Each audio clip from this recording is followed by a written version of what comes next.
Assalamu alaikum. Hello viewers. Welcome to my YouTube channel English in Short program.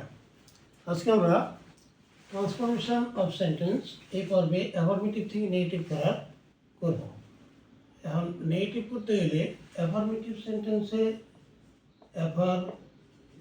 সেন্টেন্সে যদি always থাকে always, তাহলে always উঠাই দিয়ে সেখানে নেভার লিখতে হয়, নেভার। আর অলওয়েজের পরে যে শব্দটা থাকে তার বিপরীত শব্দ অর্থাৎ অ্যান্টোনিম লিখতে হয়। অলওয়েজ অ্যান্টোনিম লিখতে হয়। তো আজকে আমরা একটা উদাহরণ দিতে পারি, যেমন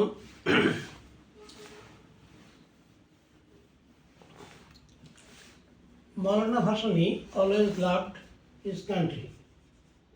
মৌলানা ভাসানী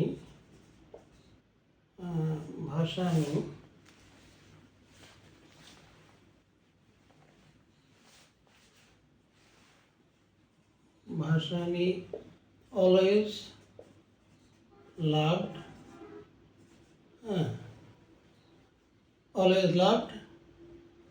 the people লিখলাম, people। মৌলানা ভাসানী সবসময় জনগণকে ভালোবাসত। এখানে আমরা এটা জনগণকে ভালোবাসতেন। মৌলানা ভাসানী সবসময় জনগণকে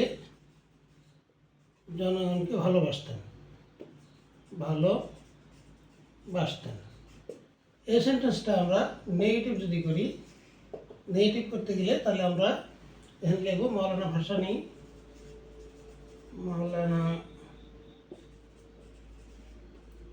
ভাসানী অলওয়েজের জায়গায় লিখব নেভার। লাভ আছে, লাভের জায়গায় আমরা লাভের বিপরীত শব্দ হলো হেট মানে ঘৃণা করা। আমরা হেট লিখব, হেট যেহেতু পাস্ট ইন্ডিপেন্ডেন্স, লাভটা আছে এবং হেটেড লিখব। Hated, Maulana Bhasani never hated the people. Maulana Bhasani কখনো জনগণকে ঘৃণা করতেন না, কখনো না। বাংলাটা হলো এরকম, মৌলানা ভাসানী কখনো জনগণকে ঘৃণা করতেন না। এরকম আমরা অলওয়েজ যেখানে আছে সেখানে আমরা লিখব বিপরীত শব্দ নেভার। নেভার। আর লাভ আছে এখানে, এরকম যে কোনো ভার্ব থাকুক সেই ভার্বটা আমরা অ্যান্টোনিম লিখব, বিপরীত শব্দ লিখব। এখানে হেটেড লিখলাম, লাভের পরিবর্তে হেট। লাভ মানে ভালোবাসা, হেট হলো ঘৃণা করা। এভাবে আমরা চেঞ্জ করতে পারি। এরকম আরও উদাহরণ দেওয়া যায়, যেমন যদি বলা হয় আমরা কখনো তাকে আমরা সবসময় তাকে স্মরণ করব।